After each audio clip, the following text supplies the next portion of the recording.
Chapter 51 servant room. कोष्टक। Restaurant से निकलने के बाद कुछ ही घंटों में विक्रम कार को ड्राइव करके सिटी में एंटर कर जाता है।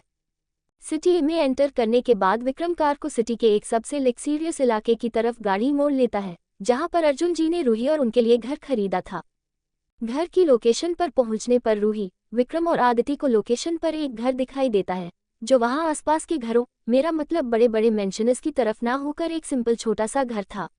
मैंने शायद सिंपल गलत बोल दिया। भले ही ये घर छोटा था पर इसमें किसी भी चीज की कमी नहीं दिख रही थी।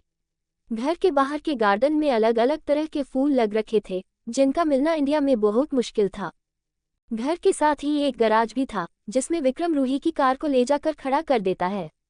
पर जैसे ही वो कार को उस गैराज में लेकर जाता है, तो उन्हें सामने एक स्पोर्ट्स कार खड़ी नजर आती है। उस कार को देखकर रूही और आदिति बहुत ही ज्यादा एक्साइटेड हो जाती है और विक्रम के गैराज में कार पार्क करने से पहले ही कार से उतरकर उस कार के पास पहुंच जाती है और ये कंफर्म करने के बाद कि ये उसी मॉडल की कार है, रूही और आदिति खुशी से चीख पड़ती है और रूही बोलती है, ओ माय गॉड, पापा ने मेरे लिए ये कार फाइनली खरीद ही दी। इसके जैसी कार पूरे वर्ल्ड में बहुत ही ज्यादा कम है। अभी रूही एक्साइटेड हो ही रही थी कि उसका ध्यान कार की छत पर जाता है, जहां पर एक मैसेज पेपर पर लिखकर चिपकाया गया था। उस मैसेज को रूही निकालती है और देखकर उसके चेहरे पर स्माइल आ जाती है। वो मैसेज किसी और का नहीं, उसके पापा अर्जुन जी का था, जिस पर small welcome gift for my baby princess. अभी दोनों लड़कियां खुश हो ही रही थी कि विक्रम कार को पार्क करके उनके पीछे से आता है और कार को देखता है और रूही के मुंह से मैसेज को सुनता है।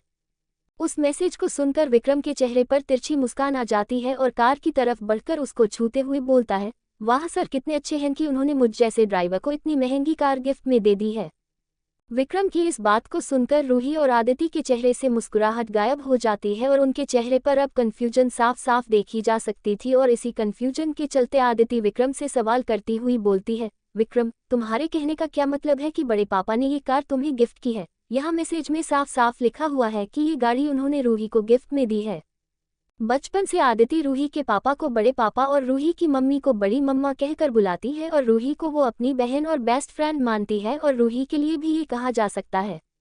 आदिति के इस तर्क को सुनकर विक्रम अपनी गर्दन को हाँ में हिलाते हुए एक उसी तिरछी स्माइल को मेंटेन करते हुए बोलता है, आदिति मैडम, आपने कहा तो बिल्कुल सही है कि ये कार अर्जुन सर ने रूही मैडम को गिफ्ट की है, पर इसका क्या फायदा, वो इस कार को चला ही नहीं सकती। इनफैक्ट मैडम, आप भी इस कार को नहीं चला सकते। विक्रम की बात को सुनकर आदिति और रूही दोनों कंफ्यूज हो जाती हैं, क्योंकि दोनों को ही विक्रम की बात का मतलब समझ नहीं आता। इसलिए आदिति बोलती है, पहले तो विक्रम, ये बार बार हमें मैडम बोलना बंद करो। हम तुम्हारी ही उम्र की है और अपनी बात को अच्छे से एक्सप्लेन करो कि हम ये कार क्यों नहीं चला सकते, जबकि हमें तो कार चलाना अच्छे से आता है। आदिति की बात सुनकर रूही भी हाँ में हाँ मिलाती है और विक्रम को उन्हें मैडम बोलने से मना करती है। रूही और आदिति की बात को सुनकर विक्रम अपने सर को हाँ में हिलाते हुए स्माइल करता है और बोलता है, ठीक है आदिति और रूही, मेरा मतलब रूही, मेरे कहने का मतलब ये नहीं था कि आप कार को चला ही नहीं सकती। मेरे कहने का मतलब ये था कि आप यहाँ अपने फॉरेन लाइसेंस के साथ गाड़ी नहीं चला सकती, तो इसलिए ये कार टेक्निकली मेरी ही हुई, क्योंकि अगर इस कार में कहीं भी घूमने का मन होगा तो कार मुझे ही चलानी पड़ेगी। और विक्रम उन्हें और चिढ़ाने के लिए कार को अच्छे से छूते हुए आगे बोलता है, वाओ, मेरी नई कार। विक्रम की बात का मतलब रूही और आदिति को अच्छे से समझ आ जाता है और वो उदास हो जाती हैं और विक्रम को लगेज लाने को बोलकर गैराज से बाहर निकलकर घर के मेन गेट की तरफ जाने लगती हैं। उनको पहले बाहर जाता देख विक्रम भी उनके पीछे जाने लगता है, पर जैसे ही वो उनकी लगेज उठाने वाली बात को सुनता है, तो वो पहले तो इधर उधर देखता है कि सामान किसको उठाने को बोला है।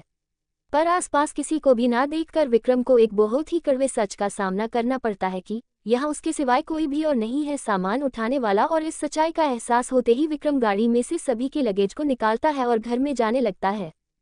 घर के अंदर पहुंचते ही सबसे पहली चीज विक्रम देखता है कि दोनों लड़कियां खुशी से इधर उधर घूमकर घर घूम रही है और उनको ऐसे घर घूमता देख विक्रम वहीं पास के सोफे पर बैठ जाता है, क्योंकि विक्रम को पता था कि इन दोनों को अभी काफी टाइम लगने वाला था। और विक्रम ने सोचा भी बिल्कुल सही था, रूही और आदिति को सारा घर घूमने में काफी टाइम लग जाता है और वो घूम फिर कर विक्रम के पास आती है और उसके सामने वाली सोफे पर जाकर बैठ जाती है।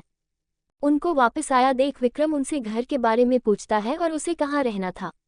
विक्रम की बात को सुनकर आदिति बोलती है, घर में 2 फ्लोर हैं, ग्राउंड फ्लोर को लेकर ऊपर रूफ है जहां पर प्लांटिंग हो रखी है और साथ में ही जिम रूम भी है, किचन ग्राउंड फ्लोर पर है और रही बात रहने की तो मैं और रूही सेकंड फ्लोर पर रहेंगे जहां 3 रूम है और तुम यहाँ नीचे ग्राउंड फ्लोर पर रहोगे।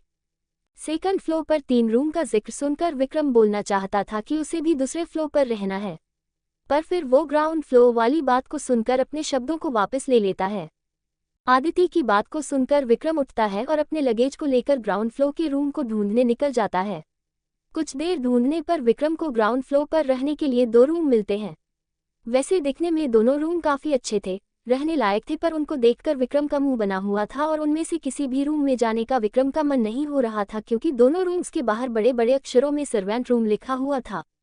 उन रूम्स को देखने के बाद विक्रम अपने मन में सोचता है, आदिति ने तो बोला था कि मेरे लिए रूम ग्राउंड फ्लोर पर ही है, पर यहाँ तो सिर्फ सर्वेंट्स रूम है। मैं उनसे पूछकर आता हूँ कि मेरा रूम कहाँ है।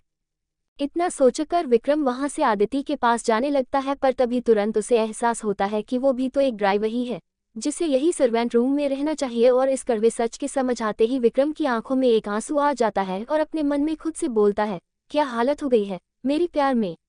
इतना खुद से बोलते ही विक्रम जल्दी से बिना देखे एक रूम को चुन लेता है और बाहर दोबारा सर्वेंट रूम लिखा देखकर वो रूम के गेट को गुस्से से जोर से बंद कर देता है, जिसकी आवाज बाहर आदिति और रूही तक भी आती है। इस आवाज को सुनकर आदिति रूही से बोलती है, देख रूही, विक्रम अपने रूम को देखकर कितना एक्साइटेड है कि कमरे के गेट को इतनी जोर से बंद कर लिया जोश जोश में। चल हम भी अपने लगेज को अपने कमरे में सेट कर लेते हैं। आदिति की बात को सुनकर रूही अपनी गर्दन को हाँ में हिलाती है और फिर दोनों अपना अपना लगेज लेकर अपने अपने रूम की तरफ बढ़ जाती हैं। चैप्टर 52 धमकी। अपने कमरे में सभी चीजों को रखने के बाद विक्रम को ध्यान आता है कि अभी उसे ही रात का डिनर बनाना है। इसके लिए विक्रम किचन की ओर बढ़ जाता है। किचन में पहुंचकर विक्रम दंग रह जाता है, क्योंकि किचन में उसके बनाने के लिए कोई सामान नहीं था, जिसको देखकर विक्रम को बहुत कंफ्यूजन होती है और वो किचन से बाहर आ जाता है। अब तक आदिति भी अपने कमरे में अपना सारा सामान रखकर नीचे आ गई थी। विक्रम की आंखें आदिति को देखकर चमक जाती है और वो आदिति से इस चीज का कारण पूछता है कि यहाँ किचन में कोई सामान क्यों नहीं है, जिस पर आदिति बहुत ही नॉर्मल तरीके से जवाब देती, किचन के लिए सारा सामान तुम्हें खुद ही लेकर आना होगा और तुम चिंता मत करो, तुम्हें इसके लिए एक्स्ट्रा पे किया जाएगा। आदिति की इस बात को सुनकर विक्रम का मुंह बन जाता है, क्योंकि उसे लगा था कि उसे यहाँ आकर उसे सिर्फ ड्राइवरी और कुकिंग ही करनी है, पर अब उसे पता चल रहा था कि किचन के लिए सारा सामान भी उसे ही लेकर आना है। और इसके लिए उसे मिल क्या रहा है, एक्स्ट्रा पेमेंट। अगर देना ही है तो सैलरी की जगह मुझे रूही को पटाने के लिए रोज का 1 घंटा ही दे दिया करो, जिस 1 घंटे के लिए मुझे और रूही को अकेला छोड़ दिया जाए बात करने को हम। फिर विक्रम कुछ सोचते और कुछ घबराते हुए बोलता है, वैसे इस घर में कोई साफ सफाई के लिए मेड नहीं दिख रही है, तो क्या इसका मतलब घर की सारी सफाई भी मुझसे ही। अभी विक्रम ने अपनी बात को पूरा भी नहीं किया था कि आदिति बीच में काटते हुए बोलती है, अरे नहीं नहीं, ये साफ सफाई वाला काम हम तुमसे थोड़ी ही करवाएंगे, और रही बात कौन करेगा, तो वो एक मेड किया करेगी जो कल से ही जब हम ऑफिस में होंगे कुछ घंटों के लिए आएगी और अपना काम खत्म करके चली जाएगी। वैसे अगर तुम चाहो तो। आदिति आगे क्या बोलने वाली है, इस चीज को समझते हुए विक्रम जल्दी से अब उसकी बात को काटते हुए बोलता है, नहीं नहीं, मेरा मतलब मेरे लिए इतने काम ही काफी रहेंगे, क्यों उस मेड से उसका काम छीनना, और मैं चलता हूँ सामान लेने, घर आकर मुझे आप लोगों के लिए खाना भी तो बनाना है। और इतना बोलकर लगभग विक्रम घर के गेट की ओर दौड़ पड़ता है, क्योंकि उसे डर था कि अगर वो वहां से निकलने में जरा भी देरी करता तो ये काम भी आदिति उसे ही करने को बोल देती। विक्रम की इस बात को सुनकर और उसको ऐसे घर से बाहर भागते देख आदिति अपने कंधों को उचकाती है और बोलती है, विक्रम को यहाँ से ऐसे भागने की क्या जरूरत थी, हम खाने के लिए वेट भी तो कर सकते हैं, क्योंकि आज वैसे भी इस घर में हमारा पहला दिन है, चीजें अरेंज करने में वैसे भी टाइम लगना ही है। हम चलो अच्छा है। विक्रम अपने काम को लेकर काफी सीरियस है और इतना बोलकर वो रूही के कमरे की ओर बढ़ जाती है। अगर इस वक्त विक्रम आदिति की बात को सुन लेता तो उसका खून की उल्टी करना तो पक्का ही था। घर से कार में निकलने के बाद विक्रम चैन की सांस लेता है और फिर विक्रम अपने फोन से अपने एक असिस्टेंट को कॉल लगाता है, जिसके कॉल को उठाते ही विक्रम बिल्कुल कोल्ड आवाज में बोलता है, मुझे जल्दी से सिटी ए का डिटेल्ड मैप चाहिए, जिसमें सिटी ए की सारी जगहें अच्छी तरह बताई गई हों। मुझे सिटी ए में बहुत जरूरी मिशन को पूरा करना है, इसके लिए तुम्हारे पास सिर्फ 15 मिनट हैं। जिस पर वो दूसरी तरफ वाला असिस्टेंट बड़े सीरियसली बोलता है, ओके सर, मैं कोशिश करूंगा इस काम को वक्त से पहले पूरा करने का, जिससे आपको आपके मिशन में कोई भी प्रॉब्लम ना आए। उस असिस्टेंट की बात को सुनकर विक्रम अपने सर को हाँ में हिलाकर कॉल को काट देता है। विक्रम, क्या अब मैं अपने लिए काम कर रहे लोगों को ये बोलूं कि मुझे अपनी मैडमों के लिए खाना बनाने के लिए इस शहर में जगहों का नहीं पता? इसलिए तुम मुझे जल्दी से सिटी ए का मैप डिटेल में बनाकर भेजो। मेरी भी कुछ इज्जत है। हाँ, कई जगहों पर नहीं है, पर जहाँ है वहाँ तो मेंटेन कर ही सकता हूँ। वहीं दूसरी तरफ रूही के घर से विक्रम को निकलते हुए देख एक ब्लैक सूट पहना आदमी देख लेता है और विक्रम का पीछा अपनी कार में करने लगता है और अपने फोन में बॉस नाम के बंदे को कॉल करता है, मतलब अपने बॉस को कॉल करता है। दूसरी तरफ आहूजा रियल एस्टेट कंपनी, जो सिटी में अपने रियल एस्टेट के बिजनेस के लिए जानी जाती है। इस कंपनी को आहूजा फैमिली चलाती है। ये आहूजा फैमिली विक्रम की वेदा फैमिली और रूही की अरोड़ा फैमिली जितनी बड़ी तो नहीं है, पर इस फैमिली की पकड़ सिटी में काफ़ी अच्छी है। मतलब यहाँ सिटी में इनकी मेन कंपनी बिजनेस के मामले में और इनकी फैमिली पावर टॉप पर मानी जा सकती है। यहाँ तक कि कुछ जगहों पर तो इनकी कंपनी जीवंत और वेदा सर को भी पीछे छोड़ देती है, और ऐसा इसलिए क्योंकि अरोड़ा फैमिली और वेदा को अपना बिजनेस पूरे देश में संभालना होता है और इनको सिर्फ इसी शहर में इनके बिजनेस को संभालना होता है। उस आदमी के कॉल लगाते ही आहूजा कंपनी के सीईओ कैबिनेट में मौजूद एक टेबल पर रखा हुआ फोन बज पड़ता है, जिसे देखकर वही बॉस चेयर पर बैठा हुआ लड़का अपनी फाइल से ध्यान हटाते हुए उस कॉल को उठा लेता है। ये वही आदमी है जो रूही पर सिटी में भी जासूसी करवा रहा था, जिसने रूही की फोटो को जलाया था। अपने बॉस की कॉल उठाते ही वो ब्लैक सूट पहना हुआ आदमी बोलता है, वीरेंद्र सर, वो ड्राइवर अभी रूही मैडम के घर से अकेला निकला है। अपने आदमी की बात को सुनकर वीरेंद्र बोलता थोड़ी कोल्ड आवाज में बोलता है, उस ड्राइवर को रोको और उसको धमकी दे दो कि उसके और उसकी फैमिली के लिए अच्छा नहीं होगा अगर उसने रूही का घर और उसका काम नहीं छोड़ा तो। जिसको सुनकर वो आदमी ओके सर बोलता है और इसको सुनकर वीरेंद्र कॉल काट देता है और वो चेहरे पर तिरछी स्माइल के साथ बोलता है, मैं रूही के आसपास किसी भी आदमी को बर्दाश्त नहीं कर सकता और इस ड्राइवर के निकलने के बाद मैं रूही के पास अपनी एक फीमेल ड्राइवर भेजूंगा, जिससे मुझे रूही की पल पल की खबर रहेगी। हा हा हा। वहीं अब तक विक्रम के पास सिटी ए का पूरा डिटेल मैप आ जाता है, जिसके हिसाब से वो सबसे बेस्ट सुपरमार्केट स्टोर की तरफ अपनी गाड़ी को मोड़ लेता है। उस स्टोर तक पहुंचने के लिए विक्रम अपनी गाड़ी को दूसरी रोड की तरफ मोड़ लेता है, जहां इस वक्त बहुत ही कम लोग थे। अभी विक्रम अपनी ही धुन में गाड़ी चला रहा होता है कि अचानक से उसके साइड से एक कार तेजी से निकलती है और आगे जाकर विक्रम की कार को रोकने के लिए वो कार वाला अपनी कार से रोड ब्लॉक कर देता है। रोड के ब्लॉक होने की वजह से विक्रम अपनी कार को रोक लेता है। विक्रम की कार को रुकता देख वही ब्लैक यूनिफॉर्म वाला बंदा दूसरी कार से उतरता है और विक्रम को बाहर आने का इशारा करता है। पहले विक्रम ऐसे कार को रोकने की वजह से काफी गुस्सा हो जाता है। अब ये पता नहीं कि गुस्सा कार वाले के ऊपर का था या अपनी इस सिचुएशन का था, पर विक्रम अपने इस गुस्से को कंट्रोल करते हुए अपने मन में बोलता है, विक्रम कंट्रोल कर अपने गुस्से पर, अब इस कार वाले ने तेरी कार किसी जरूरत के लिए ही रुकवाई होगी, देख इसकी शक्ल से लग भी ऐसा ही रहा है। और इतना सोचकर विक्रम कार से उतर जाता है और उस आदमी के पास चला जाता है और उससे इस चीज का कारण पूछता है। विक्रम को अपने पास खड़ा देख वो आदमी जल्दी से अपनी यूनिफॉर्म से गन निकालकर विक्रम के सर पर तान देता है और चेहरे पर कोल्ड एक्सप्रेशन के साथ बोलता है, अपनी और अपनी फैमिली की खैरियत चाहते हो तो रूही मैडम के घर से निकल जाओ और उनका काम छोड़ दो, क्योंकि मेरे बॉस को उनकी रूही गर्लफ्रेंड के आसपास कोई और लड़का बिल्कुल भी पसंद नहीं है। ये याद रखना और कल मैडम के साथ दिखना मत, वरना। और इतना बोलकर वो आदमी अपनी गन को वापस अंदर रख लेता है और अपनी कार में बिना विक्रम का जवाब सुने बैठकर निकल जाता है। वहीं इस पूरी सिचुएशन के दौरान विक्रम की आंखें शौक से पूरी खुली हुई थी। उसे तो कुछ देर तक ये समझ ही नहीं आ रहा था कि उसके साथ अभी अभी हुआ क्या। फिर कुछ देर बाद विक्रम को ये सिचुएशन समझ आती है और वो गुस्से से अपनी ही कार को लात मारते हुए चिल्लाते हुए बोलता है, ये क्या बेहूदगी थी, मुझे लगा उस आदमी को मुझसे कोई मदद चाहिए होगी और वो तो मुझे ऐसे धमका कर चला गया। पहले पता होता कि वो ये हरकत करने वाला था तो उसे गन निकालने से पहले ही मैं ऊंधे मुंह पटक चुका होता। आखिर मैंने मार्शल आर्ट दिखावे के लिए थोड़े ही सीख रखा है। वैसे देखा जाए तो क्या मेरे इतने बुरे दिन आ गए हैं कि अब कोई भी अरागेरा मुझे ऐसे धमका कर जा रहा है, और इसका ये बॉस है कौन? एक बार मेरे सामने तो आए, मैं बताता हूँ इसको कि असली धमकी कहते किसको है। मैं भी देखता हूँ कि मेरे रूही से अलग ना होने पर ये करता क्या है। मुझे बहुत गुस्सा आ रहा है। और थोड़ी देर ऐसे ही गुस्सा निकालने के बाद विक्रम वापस कार में बैठकर खराब मूड के साथ सुपरमार्केट स्टोर के लिए निकल जाता है। और थोड़ी देर ऐसे ही गुस्सा निकालने के बाद विक्रम वापस कार में बैठकर खराब मूड के साथ सुपरमार्केट स्टोर के लिए निकल जाता है। चैप्टर 53 सेवेज ड्राइवर के साथ मुलाकात। चैप्टर 53 सेवेज ड्राइवर के साथ मुलाकात। सुपरमार्केट से किचन का सारा सामान खरीदने के बाद विक्रम वापस घर आ जाता है और खाना बनाने लगता है। इस वक्त विक्रम का मूड बहुत ही ज्यादा खराब था क्योंकि आज उसे रास्ते में कोई भी ऐरा गैरा धमकी देकर चला गया था और वो कुछ कर भी नहीं पाया और इस वक्त उसके दिमाग में उस आदमी और उसके बॉस जिसने उसकी रूही को खुद की गर्लफ्रेंड सोचने की हिम्मत की है उसको विक्रम किस तरह से टॉर्चर करेगा, इस बारे में सोच रहा था। अब आप लोग सोच रहे होंगे कि विक्रम उन्हें किस तरह ढूंढे, इस चीज की चिंता छोड़कर उन्हें सीधा सजा कैसे देगा, इस बारे में क्यों सोच रहा है, क्योंकि देखा जाए तो जब वो लोग विक्रम को अभी भी रूही के पास देखेंगे तो वही लोग विक्रम को खुद ही दोबारा ढूंढेंगे उसे रूही से दूर करने के लिए।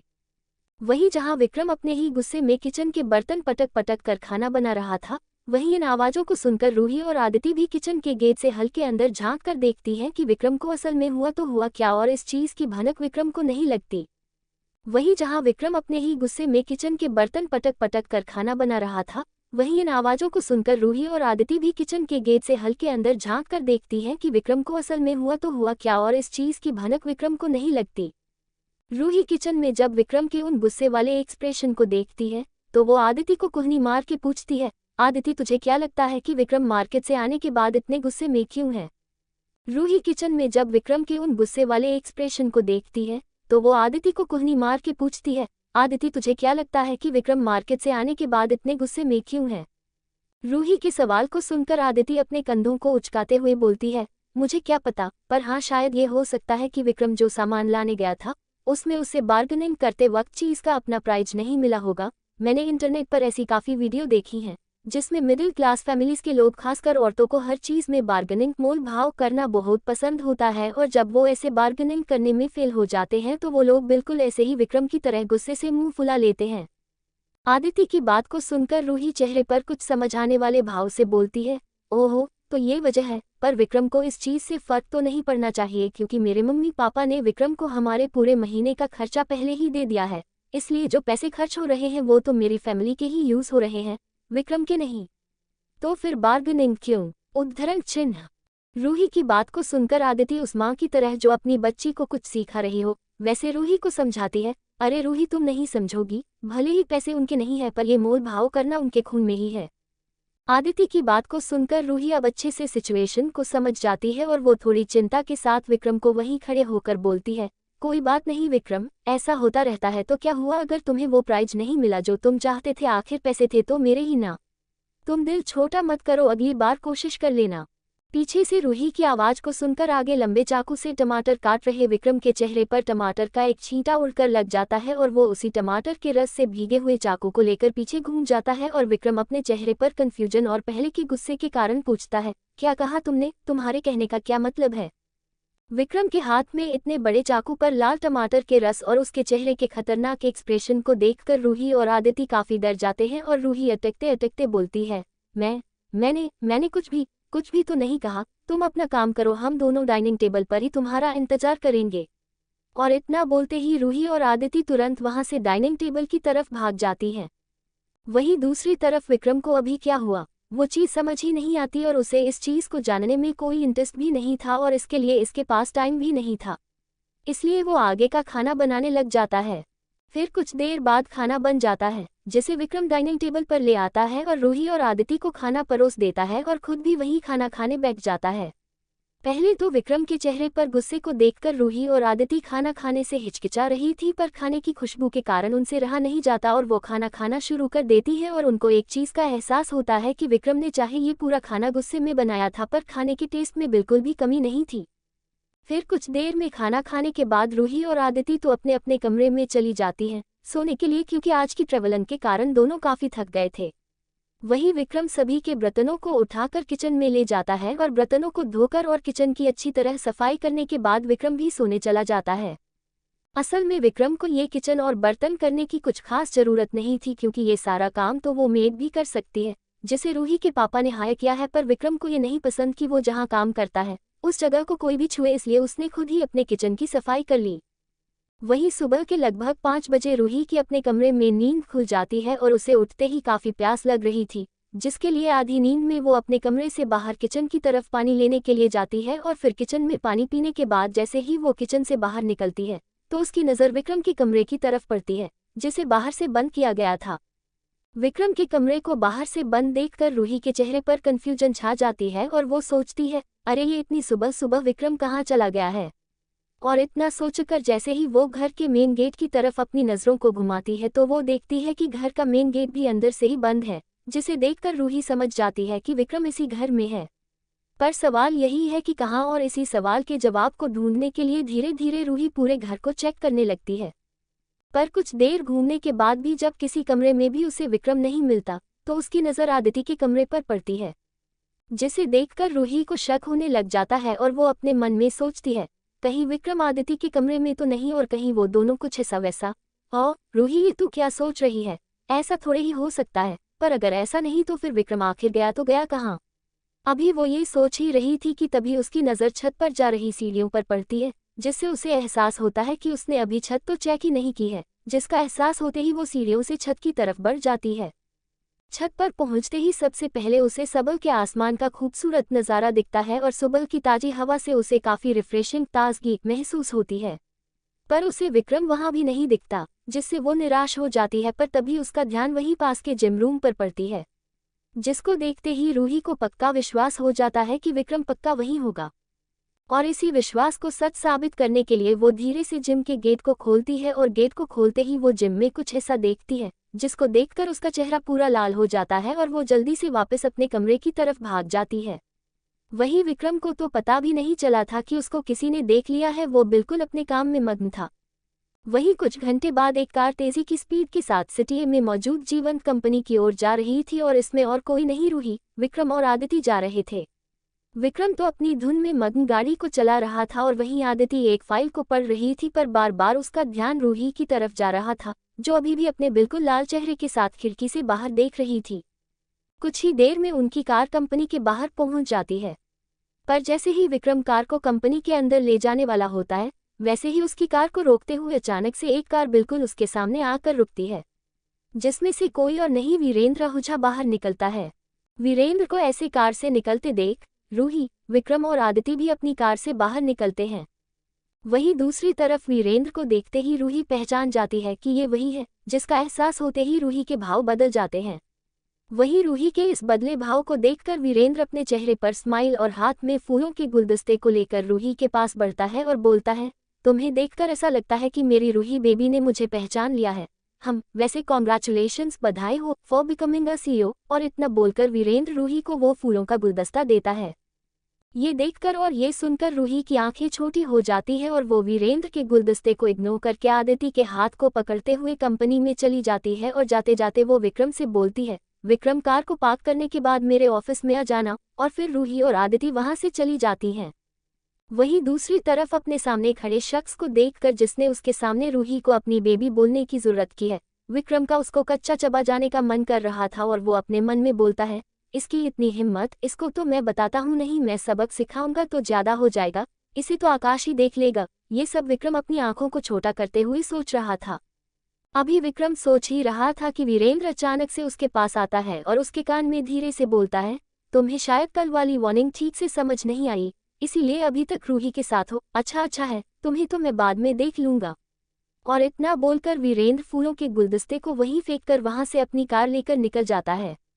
वहीं विक्रम के चेहरे पर इस बात को सुनकर स्माइल आ जाती है और वो बोलता है, हाँ, इसको अब आकाश नहीं, मैं खुद ही देखूंगा, काफी टाइम हो गया है उन्हें यूज किए हुए। चौवन जन्म कुंडली और पीछे शेर। चैप्टर 54 जन्म कुंडली और पीछे शेर। वीरेंद्र को वहां से अपनी कार में जाता देख विक्रम जल्दी से अपने फोन को निकालकर एक फोटो उसके कार के नंबर की खींच लेता है और अपनी कार को कंपनी की पार्किंग में खड़ा करने के बाद एक हाथ अपनी पैंट की पॉकेट में डाले और दूसरे हाथ से फोन चलाते हुए बड़े ही स्टाइल के साथ विक्रम ऑफिस के मेन गेट की तरफ बढ़ने लगता है। इस समय विक्रम चलते चलते अपने फोन से खींची हुई उस कार नंबर की फोटो अपने टेक्नोलॉजी डिपार्टमेंट के असिस्टेंट को भेज देता है और उसे मैसेज के जरिए जल्द से जल्द इस कार के मालिक की सारी जन्म कुंडली निकालने को बोलता है। मैं आपको अभी बता दूं कि विक्रम ने अभी भी अपनी वाइट ड्राइवर यूनिफॉर्म ही पहनी हुई थी, पर इस यूनिफॉर्म में भी ऐसे चलते वक्त विक्रम काफी डैशिंग लग रहा था और पार्किंग लॉट में जो भी लड़कियां विक्रम को पहली बार देख रही थी, उन सभी का पहले ध्यान विक्रम के चेहरे और लुक पर जाता है, जिससे वो सब आंखें भरने लगती हैं क्योंकि उन्हें विक्रम इस वक्त बहुत ही ज्यादा हॉट लग रहा था। पर अगले ही पल जैसे ही उनका ध्यान विक्रम के पहने कपड़ों पर जाता है तो उनके चेहरे पर अफसोस छा जाता है और वो उसी अफसोस में अपने मन में बोलती है, काश इस हैंडसम हन के ऊपर ये यूनिफॉर्म ना होकर कोई बिजनेस सूट होता तो कितना अच्छा होता। वही विक्रम इन सब चीजों पर कोई भी ध्यान नहीं देता और अभी वो चलते चलते ऑफिस में घुसने जा ही रहा था कि उसे अचानक से एक हाथ अंदर जाने से रोक लेता है, जिस वजह से विक्रम अपने ध्यान को फोन से हटाकर उस हाथ वाले शख्स की ओर देखता है और ये कोई और नहीं आदिति होती है। वही विक्रम इन सब चीजों पर कोई भी ध्यान नहीं देता और अभी वो चलते चलते ऑफिस में घुसने जा ही रहा था कि उसे अचानक से एक हाथ अंदर जाने से रोक लेता है,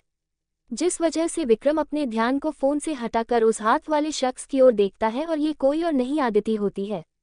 आदिति को देखकर विक्रम अपने चेहरे पर कंफ्यूजन के साथ बोलता है, आप अभी तक यही हो, रूही के साथ अंदर नहीं गई, आप बहुत स्लो हैं। विक्रम के इस टोन को सुनकर आदिति का मुंह बन जाता है और वो बोलती है, ओ रियली मैं स्लो हो गई हूँ, तो ठीक है, अपने कदमों की स्पीड को बढ़ाकर मैं अंदर चली जाती हूँ और तब अंदर जाकर मैं देखती हूँ कि तुम इस ऑफिस में एंटर कैसे करते हो, क्योंकि हमारे ऑफिस में ऐसे कोई भी ड्राइवर मुंह उठाकर नहीं जा सकता मिस्टर। इतना बोलकर आदिति अपना मुंह फुलाए अंदर जाने लगती है। विक्रम के इस टोन को सुनकर आदिति का मुंह बन जाता है और वो बोलती है, ओ रियली मैं स्लो हो गई हूँ, तो ठीक है, अपने कदमों की स्पीड को बढ़ाकर मैं अंदर चली जाती हूँ और तब अंदर जाकर मैं देखती हूँ कि तुम इस ऑफिस में एंटर कैसे करते हो, क्योंकि हमारे ऑफिस में ऐसे कोई भी ड्राइवर मुंह उठाकर नहीं जा सकता मिस्टर। इतना बोलकर आदिति अपना मुंह फुलाए अंदर जाने लगती है। आदिति की बात को सुनकर विक्रम को याद आ जाता है कि इस ऑफिस के सिक्योरिटी रीजंस के कारण ड्राइवर्स का अंदर जाना मना है, इसलिए वो जल्दी से आगे जा रही आदिति का हाथ पकड़ लेता है और उससे चेहरे पर ऑकवर्ड स्माइल के साथ बोलता है, अच्छा मैडम सॉरी, मुझे नहीं पता था कि आप यहाँ मेरे लिए ही रुकी हैं और इसकी पनिशमेंट के तौर पर मैं आपके और रूही जी के लिए आपका मनपसंद केक बनाने को तैयार हूँ। विक्रम को पहले से ही पता था कि केक आदिति की कमजोरी थी, जिसको खाने के लिए आदिति कुछ भी करेगी। विक्रम के मुंह से इस बात को सुनकर आदिति तुरंत अपने गुस्से को भूल जाती है और विक्रम से चहकते हुए बोलती है, ठीक है, इस बार तो मैं तुम्हें माफ कर रही हूँ, पर मुझे वनीला फ्लेवर का केक खाना है और रूही को भी ये काफी पसंद है। इस पनिशमेंट में रूही की पसंद के जुड़ने से विक्रम को ये सजा इनाम लगने लगती है, क्योंकि उसे रूही को इम्प्रेस करने का जो मौका मिल रहा था। इतनी बात होने के बाद आदिति और विक्रम ऑफिस के अंदर चले जाते हैं। ऑफिस के अंदर पहुंचते ही विक्रम और आदिति देखते हैं कि सारा स्टाफ रूही यानी अपनी नई बॉस का रिसेप्शन पर ही फूलों के गुलदस्ते से स्वागत कर रहे थे और इन सब में सबसे आगे था विवेक वर्मा, जो रूही के यहाँ आने से पहले इस ऑफिस को सीईओ के तौर पर संभालता था। इस वक्त विवेक के चेहरे पर स्माइल थी और वो रूही से बोलता है, आइए रूही मैडम, मैं विवेक वर्मा आपको आपका केबिन दिखा देता हूं और अर्जुन सर ने मुझे आपको और आदिति मैडम को बिजनेस में हेल्प करने की हिदायत दी है, इसलिए आज से मैं भी आपको असिस्टेंट और आदिति को सीनियर असिस्टेंट के तौर पर ज्वाइन कर रहा हूं। विवेक की बात को सुनकर रूही और आदिति के चेहरे पर स्माइल आ जाती है और रूही उसको उसकी हेल्प के लिए थैंक यू बोलती है। वही विक्रम जब विवेक की बात को सुनता है तो उसका मुंह बन जाता है और वो अपने मन में सोचता है, लो अब तक आदिति कबाब में हड्डी कम थी कि अब ये विवेक भी चला आया। और फिर कुछ सोचने के बाद विक्रम अपने साथ खड़ी आदिति से पूछता है, आदिति तुम मुझे क्या बता सकती हो कि ये विवेक असल में है कौन? विक्रम के इस सवाल पर आदिति बोलती है, विवेक अर्जुन सर के एक दोस्त का बेटा है, जिसे बिजनेस की ट्रेनिंग खुद अर्जुन जी ने दी है और विवेक की बिजनेस में समझ और काबिलियत को देखकर ही अर्जुन जी ने विवेक को सिटी का ऑफिस संभालने को दे दिया था। आदिति की बात को सुनकर विक्रम कुछ समझ के साथ ओहो बोलता है। फिर कुछ देर में जब ये वार्म वेलकम खत्म होता है तो सभी एम्प्लॉइज अपने अपने काम पर लौट जाते हैं और फिर विवेक रूही और आदिति को उनके ऑफिस टूर के लिए ले जाने लगता है, पर जैसे ही विवेक उनके पीछे आते ड्राइवर मतलब विक्रम को देखता है तो उसकी आंखों की एक भौं गुस्से और कंफ्यूजन से उठ जाती है। अब ये नहीं पता कि वो गुस्सा विक्रम के इस ऑफिस में होने से था या एक ड्राइवर के उससे ज्यादा हैंडसम होने से। विवेक के मुंह से ये सुनकर विक्रम की माथे की एक नस फूल जाती है और इससे पहले कि वो खुद विवेक को अब तक रूही से और अब उससे इस तरह बात करने के लिए ऑफिस से बाहर फेंक देता कि उससे पहले ही रूही बोल पड़ती है, विवेक सिक्योरिटी को मत बुलाओ, ये विक्रम है मेरा ड्राइवर, इसे मैंने ही ऑफिस में आने की इजाजत दी है।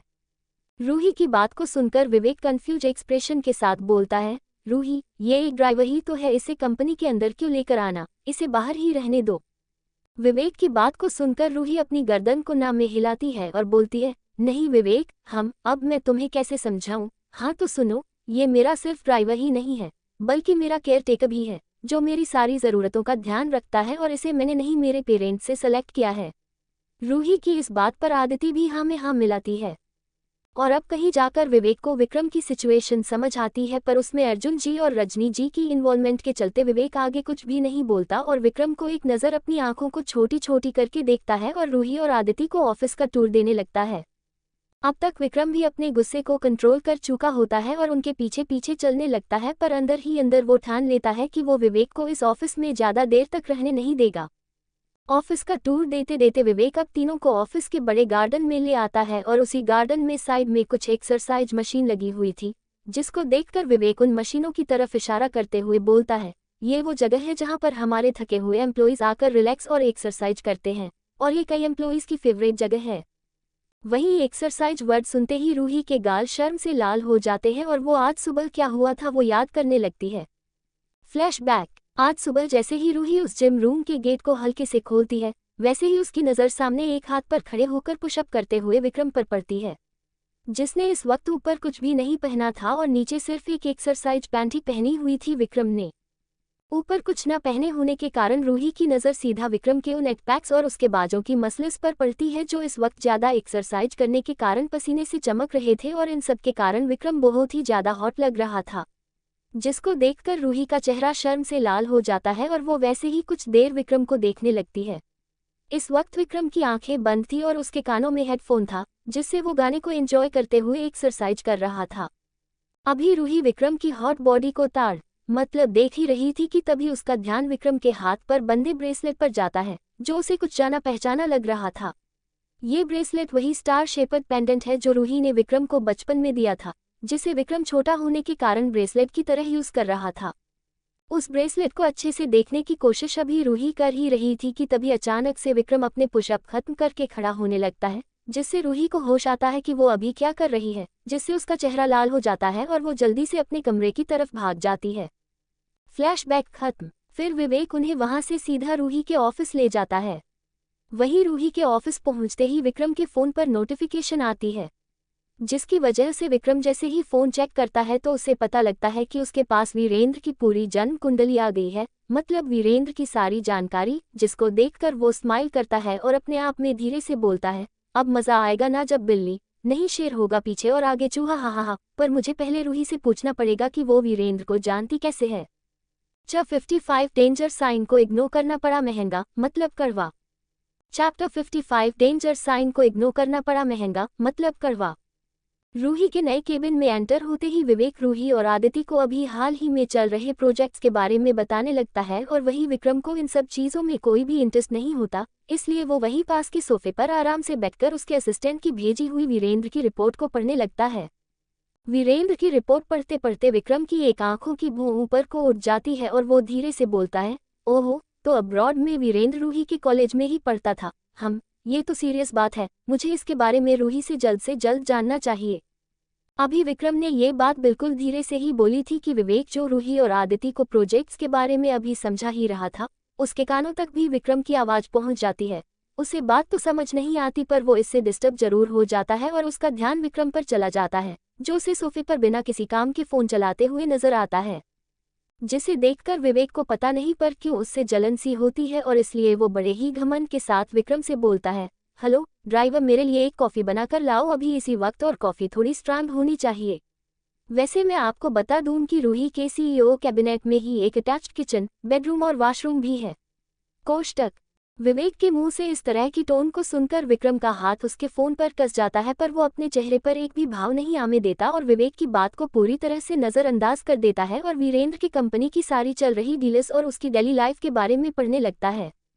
विक्रम को उसकी बात ऐसे इग्नोर करते देख विवेक को इसमें अपनी बेइज्जती सी फील होती है और वो दोबारा विक्रम से बोलता है, हेलो ड्राइवर, क्या तुम बहरे हो? तुम्हें सुनता नहीं है कि तुम्हारा बॉस क्या कह रहा है? जल्दी जाओ और कॉफ़ी बनाकर लाओ, वरना तुम्हें फायर करवाने से पहले मैं एक बार भी नहीं सोचूंगा, क्योंकि एक निक में इंसान की ज़रूरत किसी को नहीं होती।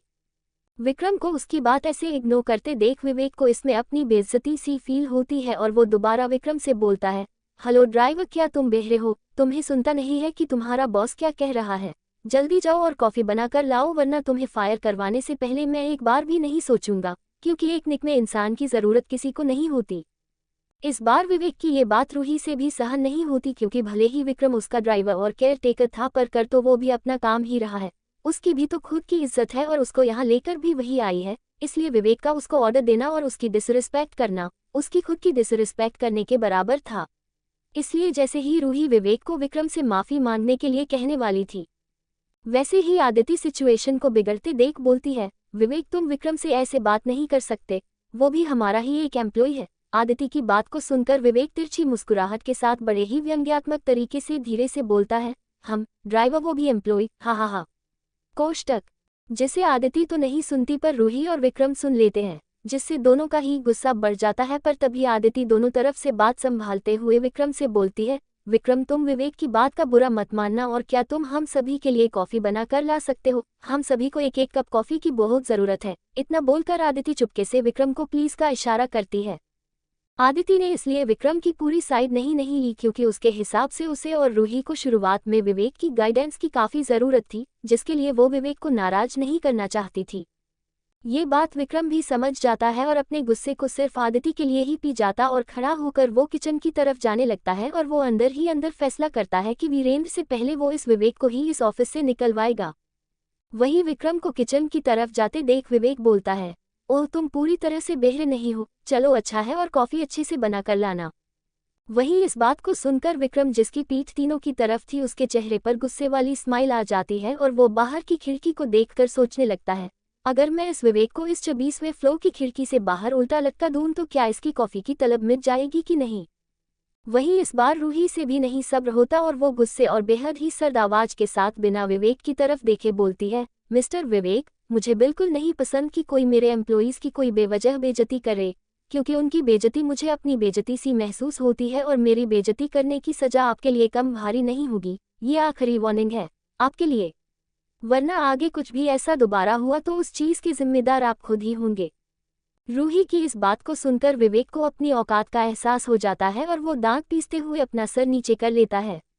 वही जब ये बात विक्रम सुनता है तो उसके चेहरे की मुस्कुराहट से गुस्सा गायब होकर घमंड आ जाता है और वो अपने मन में बोलता है, हाँ हाँ हाँ, डेट्स लाइक माई बेबी, हम। फिर इतना सोचकर विक्रम किचन की ओर चला जाता है और कुछ देर में कॉफी बनाकर ले आता है। पहले वो आदिति को उसकी कॉफी देता है, जिसमें विक्रम ने कॉफी के ऊपर एक प्यारा सा टेडी बियर बनाया था, जिसे देखकर आदिति बोलती है, oh wow, how cute, thank you Vikram. फिर विक्रम रूही को उसका कप देता है, जिस पर एक खूबसूरत पैटर्न वाली तितली बनी होती है, जिसको देखकर रूही बोलती है, wow, very beautiful, thank you Vikram, मुझे नहीं पता था कि तुम में इस चीज का भी टैलेंट है, नाइस। हाँ। वही फिर विक्रम विवेक को उसकी कॉफी देता है, जिस पर विक्रम ने एक हड्डी वाली खोपड़ी बनाई हुई थी,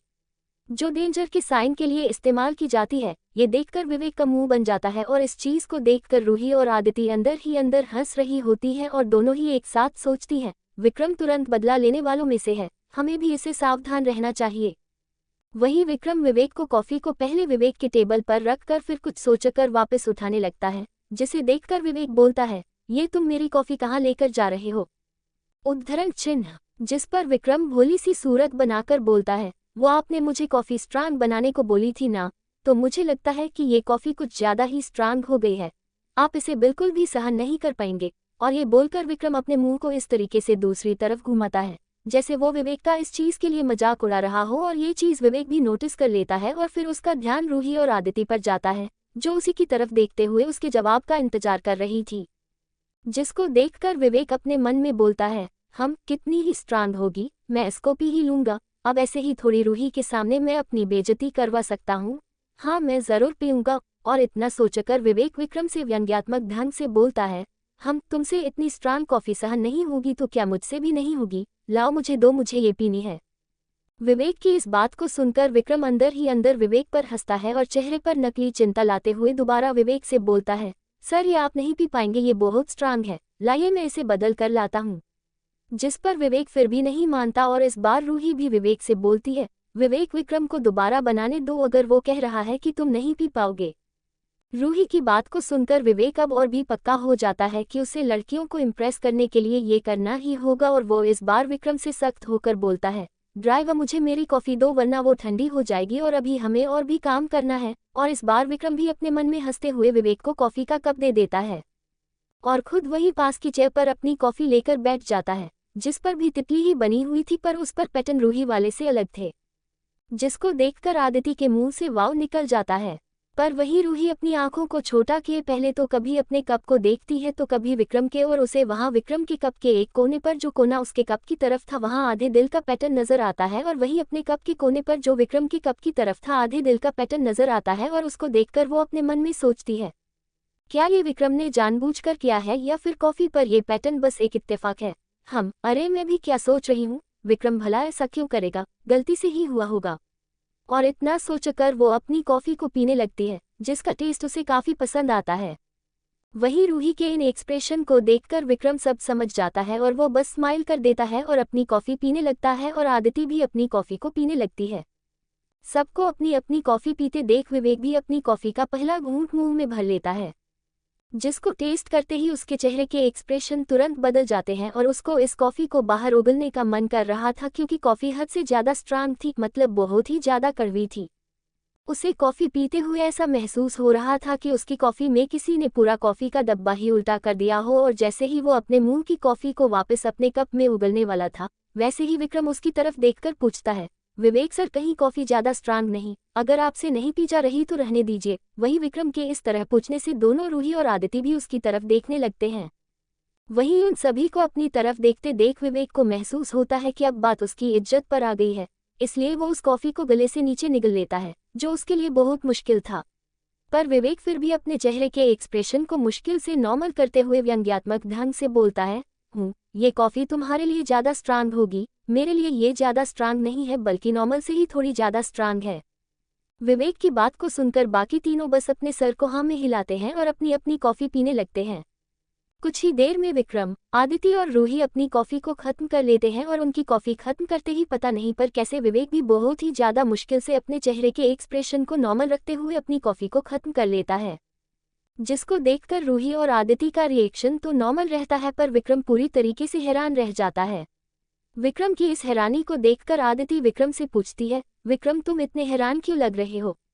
उद्धरण चिन्ह। आदिति के सवाल को सुनकर विक्रम उसी हैरानी के साथ बोलता है, अरे कुछ नहीं, मैं तो विवेक सर को देख रहा हूँ, उन्होंने अपनी कॉफी कैसे खत्म कर ली, ऐसा होना तो नहीं चाहिए था। विक्रम की बात को सुनकर आदिति कंफ्यूज होते हुए बोलती है, तुम ऐसा क्यों बोल रहे हो कि विवेक अपनी कॉफी को खत्म नहीं कर सकता? आदिति की बात को सुनकर रूही भी विक्रम को ही देखने लगती है, जिसको देखकर विक्रम बोलता है, अरे मुझे ऐसा क्यों नहीं लगेगा, क्योंकि विवेक सर की कॉफी बनाते वक्त मुझसे गलती से कॉफी के डब्बे की आधी कॉफी सीधा उनकी कॉफी में गिर गई थी, यही देखकर तो मैं हैरान हो रहा हूँ। विक्रम की इस बात को सुनकर आदिति और रूही की आंखें बिल्कुल बड़ी बड़ी हो जाती हैं और वही विवेक ये सुनते ही अपने गले को पकड़ते हुए और मन में विवेक को गंदी गंदी गालियां देते हुए किचन की तरफ भागता है।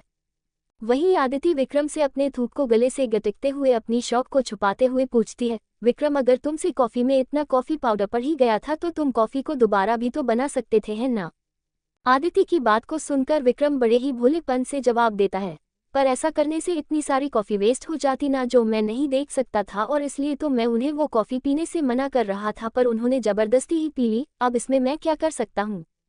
विक्रम के इस जवाब को सुनकर रूही और आदिति के मुंह हल्के से खुल जाते हैं और दोनों एक दूसरे को अपनी आंखें बार बार झपकाते हुए देखने लगती हैं। चैप्टर 56 साजिश और हमला। चैप्टर 56 साजिश और हमला।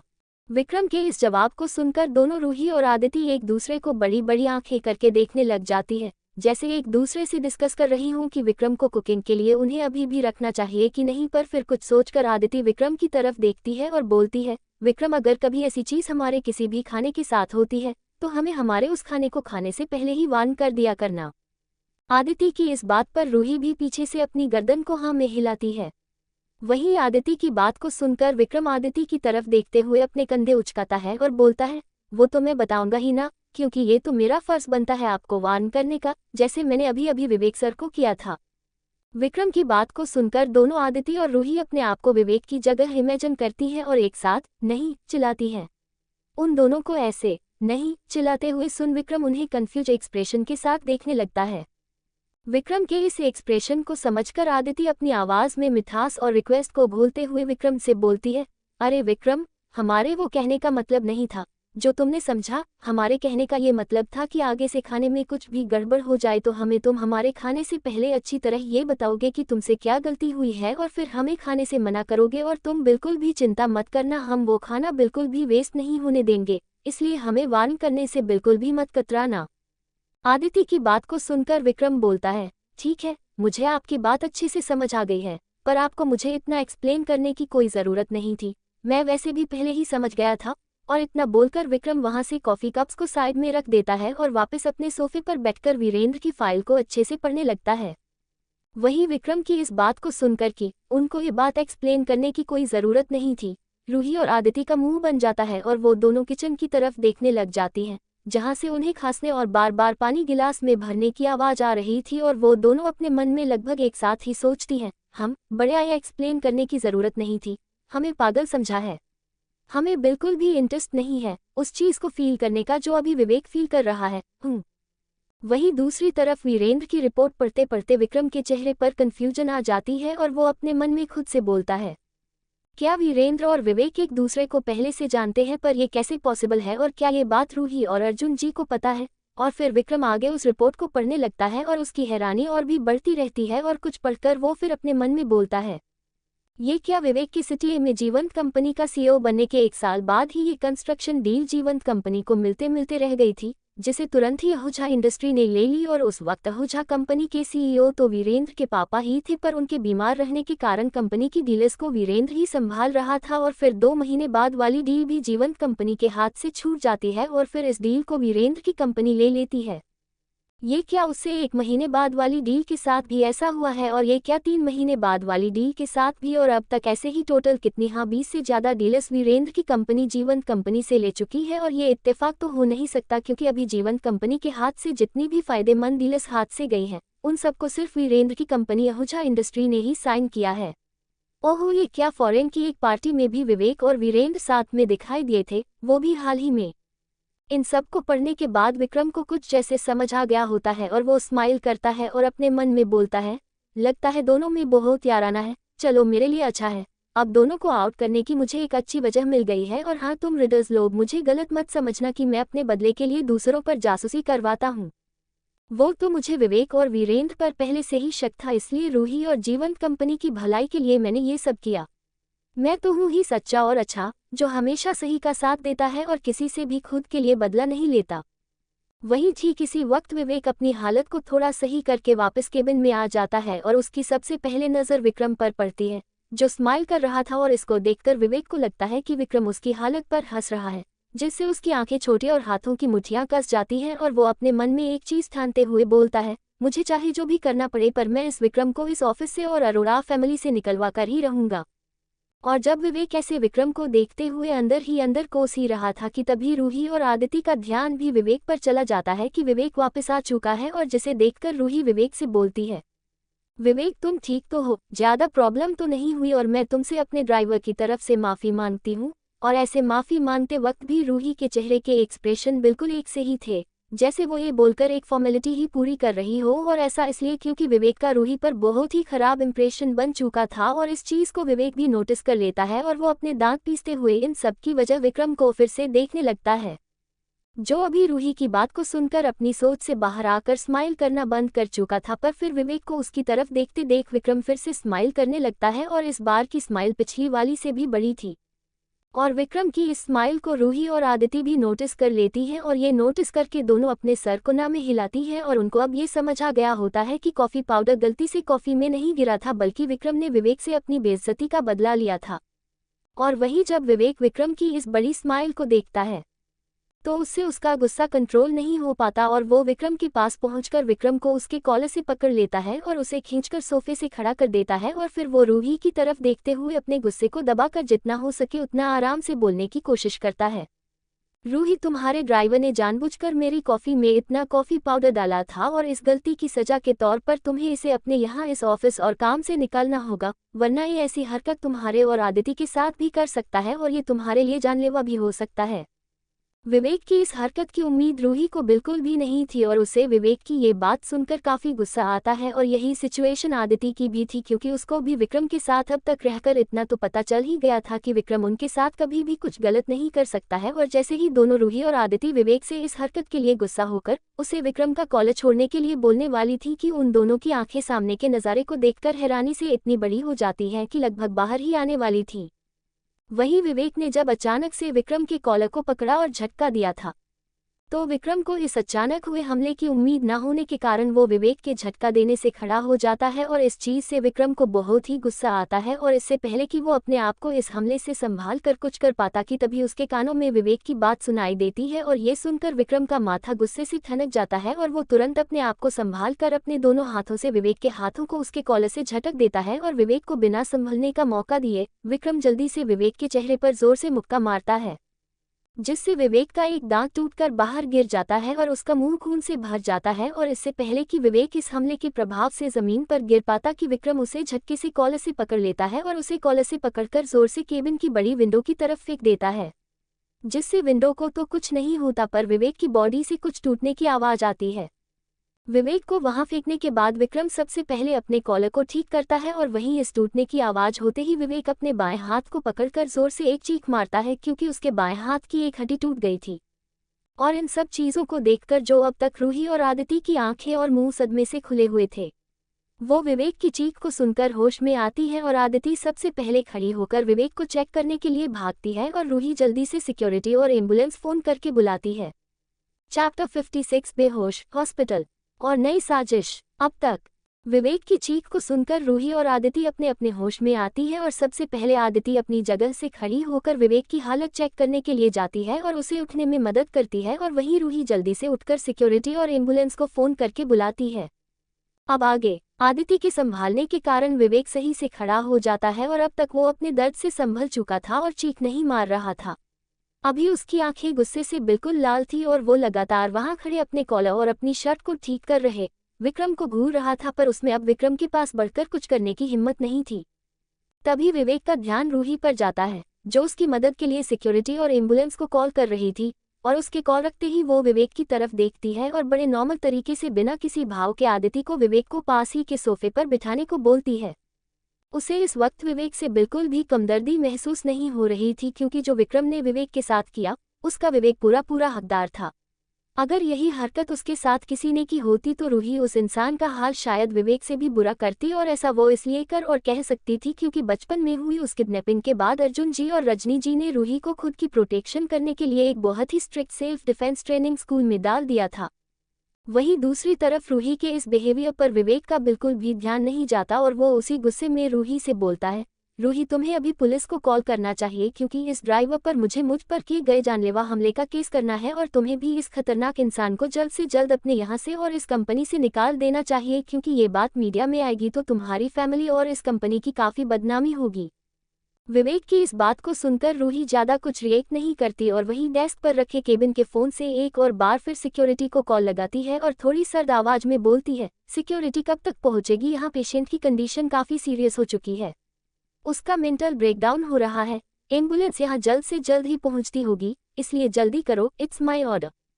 वहीं रूही की इस सर्द आवाज को सुनकर दूसरी तरफ से सिक्योरिटी हेड हड़बड़ाते हुए जल्दी से बोलता है, मैडम सिक्योरिटी गार्ड्स आपके केबिन के लिए निकल चुके हैं और अभी आपके ऑफिस में पहुंचते ही होंगे। उसकी बात को सुनकर रूही बस कॉल काट देती है और वो फोन नीचे रख देती है। वहीं रूही की इस पागल वाली बात को सुनकर और उसको पुलिस को फोन ना करते देख विवेक गुस्से और कंफ्यूजन के चलते इस सिचुएशन को समझ नहीं पाता और रूही के फोन की तरफ उन्हीं एक्सप्रेशन के साथ बढ़ते हुए बोलता है, रूही अगर तुम पुलिस को कॉल नहीं कर सकती तो मैं खुद ही कर लेता हूँ। वहीं विक्रम का गुस्सा जो अब तक शांत हो चुका था, वो विवेक को रूही की तरफ बढ़ते देख फिर से भड़क जाता है और वो जल्दी से विवेक की तरफ तेज कदमों से बढ़ता है और विवेक की गर्दन पर जोर से वार करता है, जिससे विवेक की आंखों के आगे अंधेरा छा जाता है और वो वहीं बेहोश होकर नीचे गिर जाता है। विवेक के बेहोश होकर नीचे गिरते ही दोनों रूही और आदिति विक्रम को अपनी आंखों को छोटी छोटी करके अपने हाथ को बांधते हुए घूरती हैं, जिसको देखकर विक्रम को एहसास होता है कि उसने अभी कुछ ज्यादा ही कर दिया है और वो अपने एक हाथ से अपने पिछले सर को खुजाते हुए ऑकवर्डली हंसने लगता है, ही। विक्रम के इस रिएक्शन को देखकर रूही उसे घूरती हुई बोलती है, तुम्हें नहीं लगता कि तुम कुछ ज्यादा ही बोल्ड हो रहे हो और तुम्हें ये भी पता होगा कि विवेक तुम पर पुलिस केस कर सकता है, तो क्या तुमने इसे बचने का कुछ रास्ता सोचा है कि नहीं? कहीं तुम मेरे भरोसे तो नहीं बैठे हो, है ना?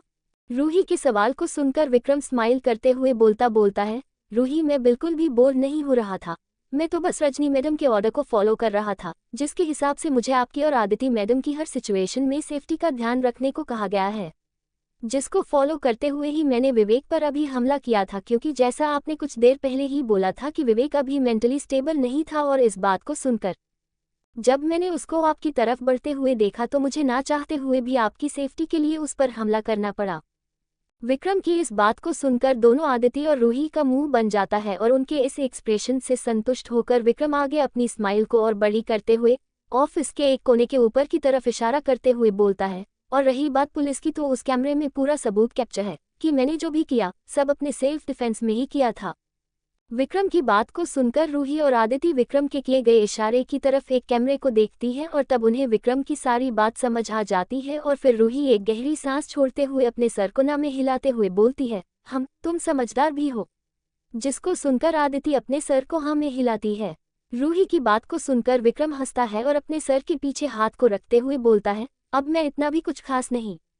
Shinchan style.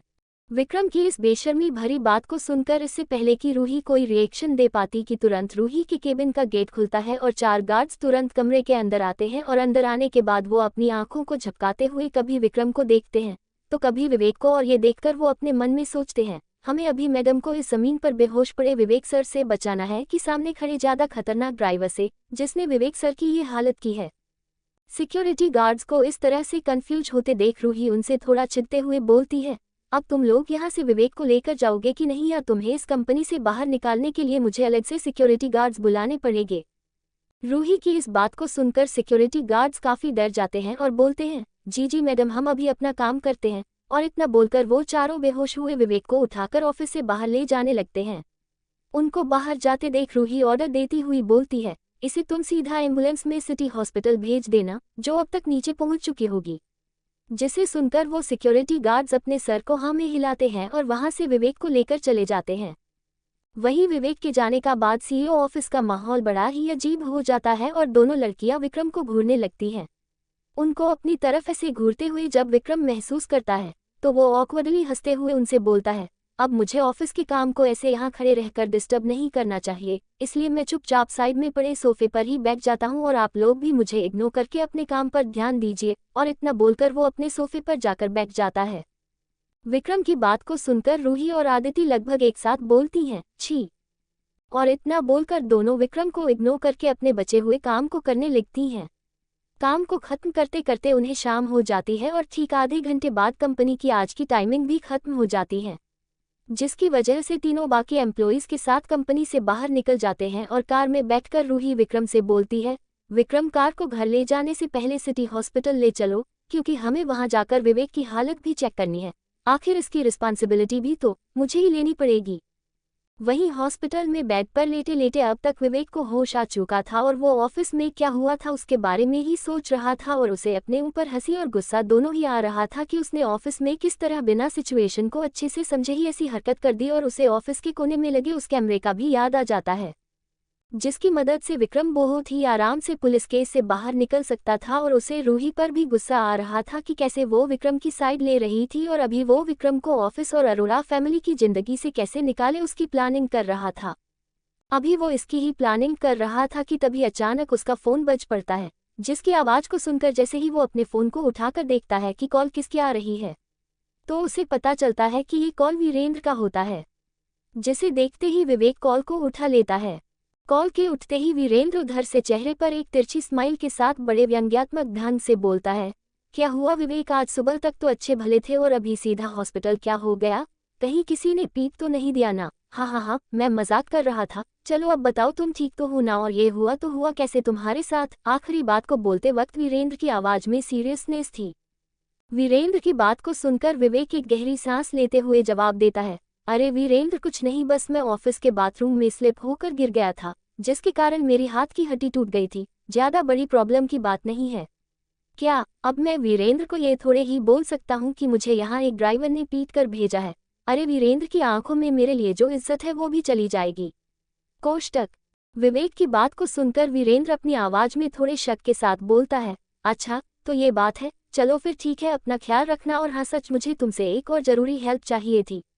उद्धरण चिन्ह। वीरेंद्र की बात को सुनकर विवेक तुरंत बोलता है, हाँ क्यों नहीं, तुम्हें मुझसे जो भी मदद चाहिए मैं उसे पूरा करने की कोशिश जरूर करूंगा। विवेक के जवाब से संतुष्ट होकर वीरेंद्र आगे बोलता है, अरे यार, तेरे लिए ज्यादा बड़ा काम नहीं है। तुम आज रूही से तो मिल ही लिए होगे और उसके साथ आए उस ड्राइवर से भी, है ना? वीरेंद्र के मुंह से उस ड्राइवर के जिक्र को सुनकर विवेक का उसके फोन पर हाथ कस जाते हैं और बोलता है, हाँ मैं मिला था रूही से और उस ड्राइवर से भी, और मुझे वो ड्राइवर बिल्कुल भी पसंद नहीं है। तुम बताओ क्या कह रहे थे? विवेक की बात को सुनकर वीरेंद्र थोड़ी हैरानी के साथ बोलता है, ओह, तो तुम्हें भी वो ड्राइवर अनोइंग लगा, तो ये और भी फायदेमंद है तुम्हारे लिए मेरी मदद करना।